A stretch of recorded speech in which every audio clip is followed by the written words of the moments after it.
Good. Down and crushed. Yeah, it's a nice sound off the driver, isn't it? All right, guys, welcome back to the channel. We are back at the studio, Michael. We've had a great productive trip down to Oceanside to our good friends at TITLEIST, TPI. We've had the full debriefing of the GT line. It's good. So far, so good. I'm happy with it. I've been playing it. Well, I probably got 4 rounds with it so far. So far, so good. Yeah, I like it. I like the look. I'm excited to share the tech finally because people have DM'd and going, "What's different? It doesn't look different." Oh, no. There's stay tuned. You know, obviously Titleist launched the products at the Memorial, and after that it was just bombarded. Even before that, to be honest, what's new from Titleist? What's going to be replacing the TSR series? And we knew little bits and bobs, but obviously, you're going to stay true to the NDAs. You got to talk about this stuff, and so you're really dying to do this video. This has been a long time in the making, and let's dive right in. I think most people know, there's some kind of upgrades. Titleist do their fitting story before they release their technology story to show that people are getting faster. Optimization of launch conditions, and we're going to obviously talk about why that is today. Yeah, obviously you have GT2, GT3, and GT4. Bunch of new fairwoods in GT2 and GT3. The 2 Plus is gone, which we'll get into that why it's gone. But spec-wise, I mean, you have a completely different material on top. They've engineered carbon to sound like titanium. How many times they dropped it in front of on a table in front of us, I don't know how to explain it, but it sounds like metal. Which is pretty impressive because we've had carbon in the past from other brands. Some sounds really good. A lot of companies fine-tune the sound of it, but there's still that thuddiness. But to keep that classic shape, classic sound, classic look, they've made their own carbon. Yeah. So one of the great stories with the new driver was when they were taking it out to show the tour players at first. JJ brought the sample head, the prototype out to show Jordan Spieth and Justin Thomas. And it was in sort of a two-tone head. It had a sort of, I think it was like a grey body and a black sort of, the black carbon cup over the top of it.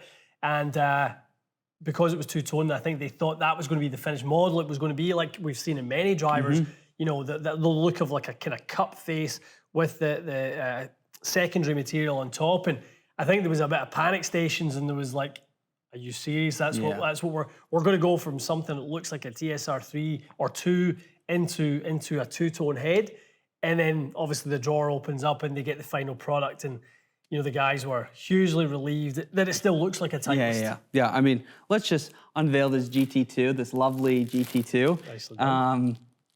The looks are identical in ways, but what? Well, I think identical in the 3. I think the 2's changed a bit. Yeah, the shape is a little bit more narrow, slimmed down. They've rounded it off. It's not as elongated in the back, which is done for me, that toe section's kind of more symmetrical now. It doesn't have that kind of bulge out in the sort of toe section. Yeah, but that story you were talking about, there is no line. None of you will see a line on these drivers. This is that proprietary material. This is a carbon top with a titanium chassis, and how they're getting rid of that line is a lot done by hand and stuff machines can't do. So the quality and craftsmanship and expertise that's gone to make this look like a Titleist, sound like a Titleist, and obviously perform like a Titleist, obviously better aerodynamics, etc., is pretty impressive. Yeah.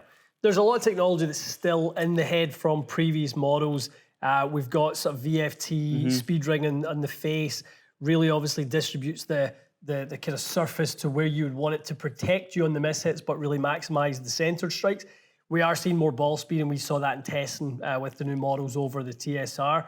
I think part of that is the face, and part of that is the aerodynamic story as well. You'll see that in a lot of the marketing that comes once the embargo lifts, that the way that the engineering story has sort of, or the way the engineers were challenged was, well, how do we make it faster out the face and sort of through sort of the strike and the downswing, especially when you start to pick up that drag? How do you minimize that drag? And, that's a huge engineering challenge, because really without changing the shape, how do you really sort of, go in a different direction? But they've really managed by changing a little bit of sort of the shaping on the back. They've really kind of lifted that up a little bit and kind of made it more aerodynamic, which is picking up a little bit of club head speed, as well as maximizing some of that ball speed out the front. We've got a centre of gravity story. The centre of gravity is now lower and further forward, closer to sort of CG neutral, which is allowing them to get a little bit more ball speed out the face. You're getting a little bit higher launch and less spin as well. So, I mean, we know that's the holy grail combo. Faster, higher launch, lower spin. You're going to really sort of maximize the distance with that. What I thought was quite interesting, Mikey, and we talked about it when we kind of sat with Stephanie and Tom in the meeting. We talked about the direction companies are going in the golf industry. 10K being the buzz, right? High MOI. Titleist have kind of went the other way here. Yeah. They've went towards, we already have a great stable head. We're going to go towards faster and longer and let everyone else go the other way with CG and stability. And, we feel like we're already stable enough. And I was really excited to hear that. I don't think it's a good thing that everyone would be doing the same thing. So to hear Titleist have went in a different direction is music to my ears. Yeah, the fact that they know they have, a tour trusted product. Obviously, we do great with it in here. And now they can, I don't want to say leave what they have alone, but then just chase a bit of speed. The fact that, Titleist can now be in the conversation pre-TS line that, it was slow, it was sluggish, and now they've got, stuff that it's fast, from fits that I had. I mean, I saw, an increase in speed with the driver. You saw an increase in speed with the driver. Even the fairway woods are night and day different. So, really excited to watch you hit it. We're gonna, hit both. Obviously, you have GT3 currently. Yep. Which is a little bit different too. Weight track's gone from the back to the front. Huge change. Still 5 ports, neutral, T1, T2, heel 1, heel 2. I mean, probably one of the nicest shaped drivers. Both are great, but I mean, playing a TSR3, that's a great looking driver. Right, special. They talked a lot about face alignment and sort of loft awareness. And obviously what the tour players love to see is loft. One of the things Titleist have done that's really smart, and to be honest, like, it's how I see the world from a fitting perspective. They actually brought in some instructors, and they kind of consulted with the Mark Blackburns of the world and those types of people, the TPI guys as well. And they kind of say, like, what are you working on with players? What players, how are they moving? How do we need to build a driver to maximize it for the swings that you guys are seeing on tour? And they talked a little bit about how golfers are now actually trying to sort of get on top of it, chest down, get on top of it a bit more, and actually start to use a little bit more loft. So I think that's where center of gravity forward a little bit and lower is able to get that launch and spin while, not hanging back and sort of trying to launch up, hit too much up on it. And a big part of that also, Mikey, was the sort of face and, how sort of prominent these sort of face alignment markings are. I mean, JJ was saying when he first kind of started working these heads, he literally had a silver Sharpie and was drawing it on there in different configurations to try and see what did players like, what did they respond to. And you'll see it's much more noticeable now on the either side of the sort of center marking, how much you can see that loft. From using it just in a couple rounds, looking down at it, for me, it's like, okay, I want to try to play it off, inside toe line or whatever it is, which, in past, I've never even thought of that before hitting a ball. So, without a doubt. Definitely a nice visual. One thing from a friction perspective that's quite noticeable, I'm going to hold this up to my mic. If I kind of get to the outside toe and heel, you can hear a little bit of that friction. Get to the middle, totally changes. Totally different, yeah. We've seen that before in heads. There's a company came out with that in one of their models, their low spin models a few years ago, and they talked about trying to increase friction.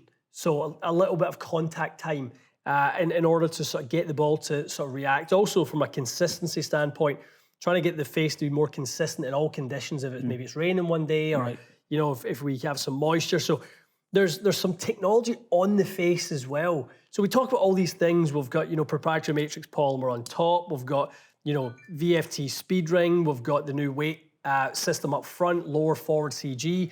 And then on the face, there's tech there as well. It's really all over this driver. It's everywhere. Yeah. You mean certain subtle changes, then obviously some big changes with that material. Yeah. It's impressive. Excited for you guys to see the numbers. Definitely. Okay, let's kind of get into the fairway woods, because I think there's a big story around the fairway woods here that I don't want it to get lost in the driver conversation, as it often does. But GT2 has seen a massive upgrade from TSR2, and actually I believe has sort of taken over the line a little bit.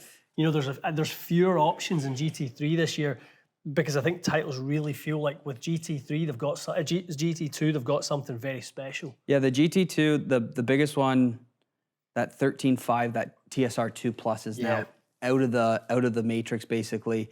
They've got GT2 13.5. It is still a fraction bigger, the GT2 really head. Is, yep.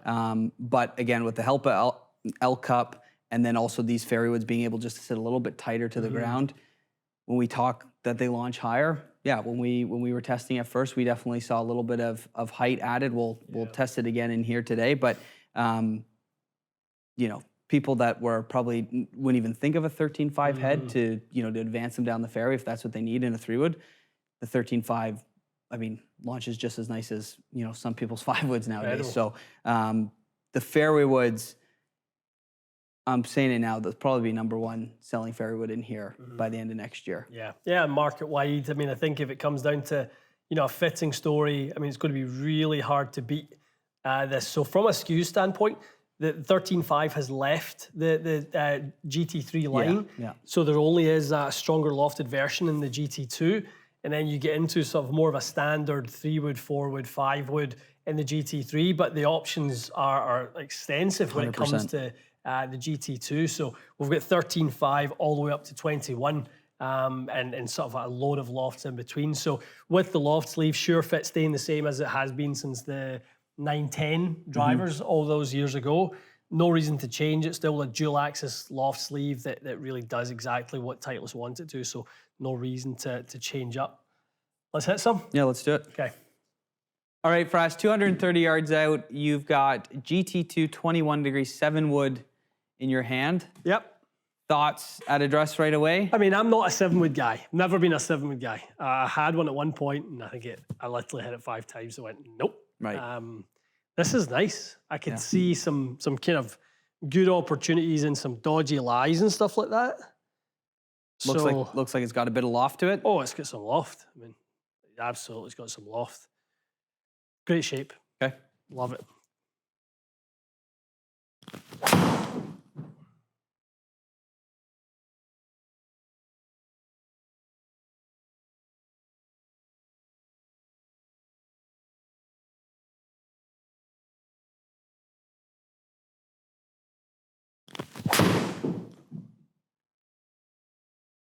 Nice. Good one. Really good.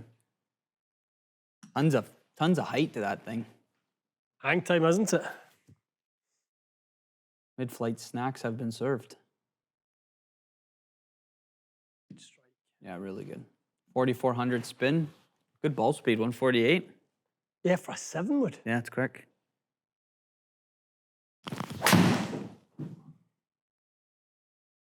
little bit more left, but it works.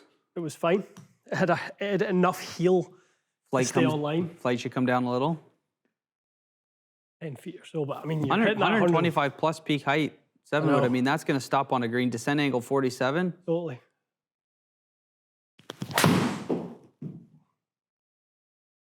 Hanging on. Wee bit under it. Yeah. All right. Marks out of 10. I mean, I would imagine for somebody who wants that height, Mikey, it's everything you would want. It's absolutely everything you'd want. It's 146 feet. Yeah, it's nice. It's crazy. Great speed off it, good spin. All right, Fraz, move the green up to 250 into GT3 16.5. Yeah. Can we talk on to your fitting that you had? Yeah, I mean, we can sort of say this is where I landed. I mean, how we got there is what obviously we hope you guys watch the fitting video for, because it wasn't by any means a straightforward path to getting into the fairway wood. So yeah, GT3. I had been playing TSR3 16.5 as well. The interesting thing is the specs of, again, don't want to give it away, but we're looking at head right now. But when you first set it down, it's so noticeable how close that leading edge sits to the ground now. It literally looks like it's just so underneath the ball. Yeah, which I like. Oh, I love it. I think it's very confidence inspiring. Yeah, more confidence to get underneath that ball. Definitely. This has become a little, I don't know, this is just a bit of a jack of all trades, this club. It's a high, it's a low, it's off the tee. It really is everything off that I could possibly do from 250 yards. This thing does everything for me. Like, that is one of those I can get out of this where it just has more on it. I mean, if you needed to chase something down a fairway at 275, I mean, call this a four-wood. That's a long way. 153 ball, 2,900 spin, 100 plus feet in the air. I like it.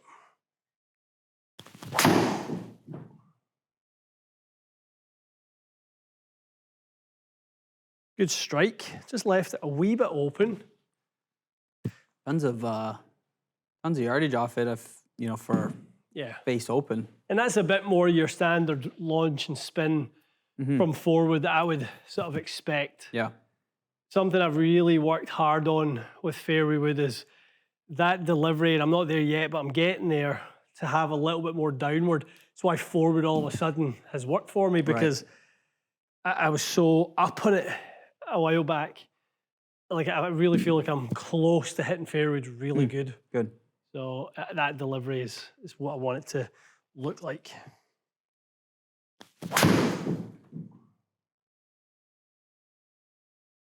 Another one, but it's holding its line. It's not putting you in trouble. No. And I've got the weight out in the toe, so I've not really had any kind of like gear effect that I would maybe have got from that normally. Plenty of carry on it. 256.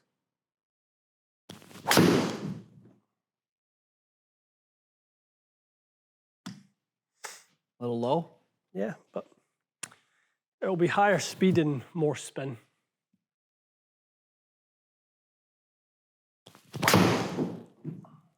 Great swing. That's crushed. Yeah.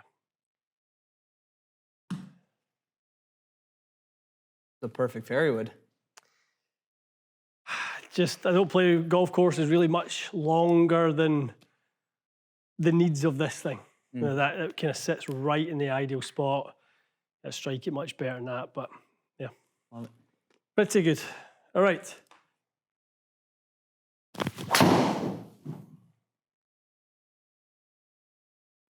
So this is the new kid on the block. GT2.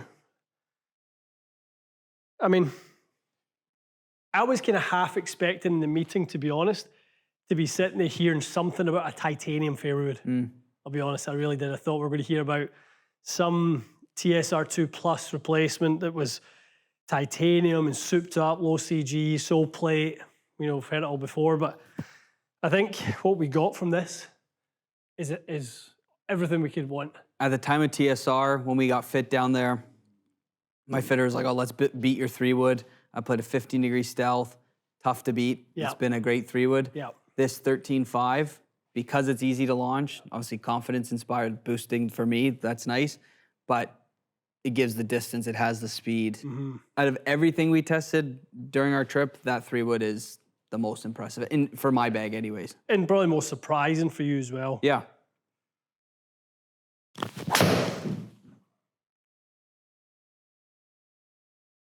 Good strike? Good, yeah. You know, pretty good. Good in ball speed, good strike. 11.3 launch, 31.96 spin, 110 feet in the air.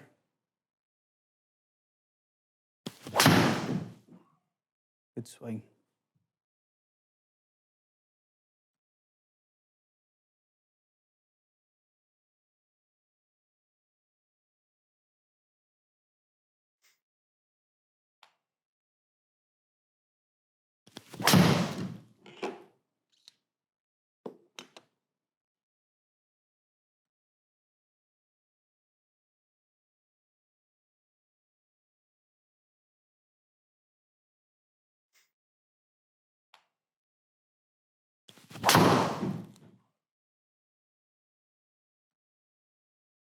Yeah, that was a good strike. Yeah, it was good. Really good. Okay, we're kind of flipping between the GT2s and the GT3s here, Mikey. Obviously, GT2, 13.5, rocket launcher. Yeah. I mean, Little mini driver if you wanted to be. Exactly. I mean, that's not at the low loft setting, but I mean, turn that thing down and you could get some rockets out of that as quick as you want. Totally. So into GT2 9-degree driver here. Great looking driver. I really thought that when I first seen it. I'm like, wow. You know, Real player's driver. I mean, it really is. Ooh, relax. All right, let's see. I'll certainly put it to its test.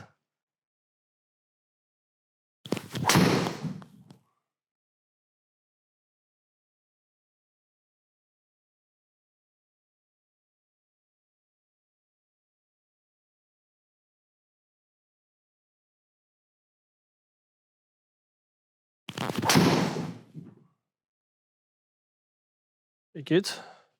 Sounded crushed. Yeah, it's a nice sound off the driver, isn't it? Again, for that, you know, carbon top. Yeah. Doesn't sound like it whatsoever. No.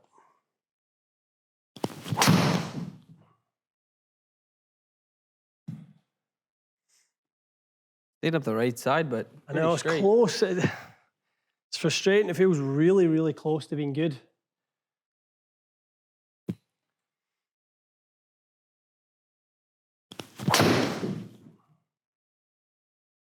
Great swing. All right, Fres, good performance. GT2. Thoughts after hitting a couple times in here? I think probably for the same reason I've always struggled a bit with the number 2 driver is just it's a bit spinny for ideal for what I like. It probably looked like it was maybe, I don't know, averaged out, but I would have guessed maybe like 10.5, 11 launch, 26, 2700 spin. Yeah. Lots would take it. Lots of people would actually look for that amount of, you know, I've always been a bit more high launch, low spin. So, I mean, I'm hoping in time I can kind of dial the GT3 into those launch conditions, but let's see with that CG being forward if that helps launch it a little bit more.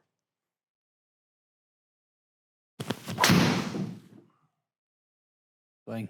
Sounded really good. This definitely has that, I don't want to call it knuckly, but more on it when it comes to a little less spin and chases a bit more for you. That was hit. Right, strike height. That was the difference in that one. Great drive.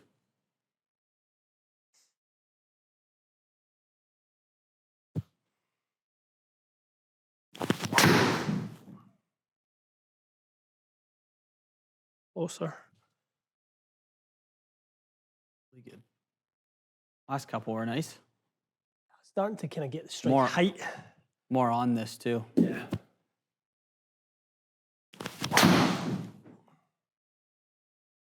Okay, Fries, good striking. Impressive lineup. To, you know, GT line is sound, feel, yeah, really, ball really speed. Good. I really think ball speed is kind of impressive. Happy with what you were fit to? I mean, like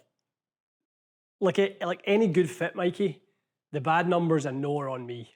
So if I do something that's not kind of in the right spot, like a couple low in the head with some of the drivers, and I was spinning them a little bit. Yeah. Those are the ones that stopped me using TSR3 in the past. Yeah. Those 7 and 2800s used to be 3400s. Totally. So that has improved a lot. So I think living out of the ones and out of the threes and in the 2000s is kind of what this driver is a real specialty in. I mean, that's huge. Interesting with that 7-wood GT2. I mean, tons of ball speed off it. Quick, wasn't it?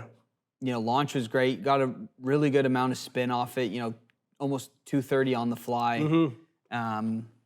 Yeah, club head speed was nuts. It's really, really, it's a great 7-wood. It's got a ton of speed, and I think for people maybe with, you know, less speed than yourself, something to get that ball up, especially out of some, you know, sticky situations, some high rough. That 21 degree is going to be pretty nice. Into the 16.5. The gamer. The little 4-wood. And we again, call this, you know, because you and I have the same one. We call it our 5 wood. yeah, Because it's short. Like mine's 7 wood length and 4 wood head. Yours is 9 wood length and 4 wood head. So, you know, it's kind of got like 5 wood output, but it just comes out at a slightly flatter trajectory. yeah. I mean, to be able to control spin on the miss, you heel it. It's not going to be 5,000 spin anymore, which is We nice. both found that, didn't we? But a 16.5, I mean, to go, you know, 250 on the fly, 263 total, tons of speed out of it. I mean, some would take that as lovely driver numbers. Really, really impressive. 13.5. New kid on the block. Again, I mean, I would take these as driver numbers all day. Yeah. Almost 160 ball off, you know, 3 wood. Tons of spin, tons of launch. Like you hit it. There was a couple that you hit where they wanted to maybe stay a little bit out the right side, and you're like, oh, it's not going to get there. And sure enough, it pitches up to the front and has tons of space to run out. Huge Which adjustment is nice. with that one, isn't it? Yeah, really good. The big dogs. GT2. Yeah, and that's probably like, again, that strike. Like a TSR2 or a TS2 in the past, TSI2, like I couldn't have struck it a bit low in the head and had 2,600 average spin. I just couldn't. There's no way. Just balloon on you. Yeah, 27 if you were round up, but good, really, really good numbers with that one. Yeah. And then GT3, the current gamer. Again, a little bit quicker. I think the biggest thing for you is, like you said, in TSR3, you'd hit that and it'd be, you know, 27s on the good one. Yeah. 32 on the miss, and now you've got, you know, 27 on the miss and 2,100 on the good one. You just get so much more out of it. And the dispersion is a joke. Yeah. No, I feel like in time, I'll get my, you know, get my kind of feel with that one, and kind of it will only get better. So I like where I'm at with it. They're very, very good. Okay, guys. So hope you buckled up for that one. It's always going to be comprehensive when you're doing metal, woods, fairway, and driver. The one obviously that's missing GT4, GT4. We will get to test that. It will do its own separate test. Totally. And it's evolved. I mean, you know, the weight, the sort of split mass sort of capability it has now. They used to call it like a little mini TSR3 in the past when you put that weight back and up the MOI. They said it was really similar MOI to a TSR3 in the past. They've actually said now it's more of like a little GT 2.5. It's actually more forgiving than a GT3 when you put that weight at the back. It's closer to a GT2 now. So I think for a lot of people who love that little compact shape, I know I've been attracted to that look in the past, but I think I've found my sweet spot with that GT3. But for those of you who like that head, I think being able to flip those two weights and have the ability to move mass around at your discretion. And obviously there's lots of different weights, Mikey. It doesn't have to just be the weights that come with it. There was a weight kit that I would encourage anyone who plays a Titleist driver or Titleist fairwood, get the weight kit, and it gives you those options, the shaft lengths, weight out in the toe on a GT3, change the sort of launch characteristics of GT2 with the sole weight, loads and loads of different options. Guys, we're going to dive into this. I mean, this is in depth. We're going to go even deeper. We've got Stephanie Luttrell and JJ Van Wezenbeek, who we're going to get into this with on the round table. We really get into the weeds with that. Yeah. Well, when you get to talk to someone who's talking a tour and giving all the feedback to the people that design it, head of R&D and metalwoods, I mean, it's pretty impressive. Definitely. Good 30-minute conversation with those guys. Not a ball being struck. So those of you who want to get the kettle on, you know, get your favorite beverage of choice and settle in for that one for 30 minutes.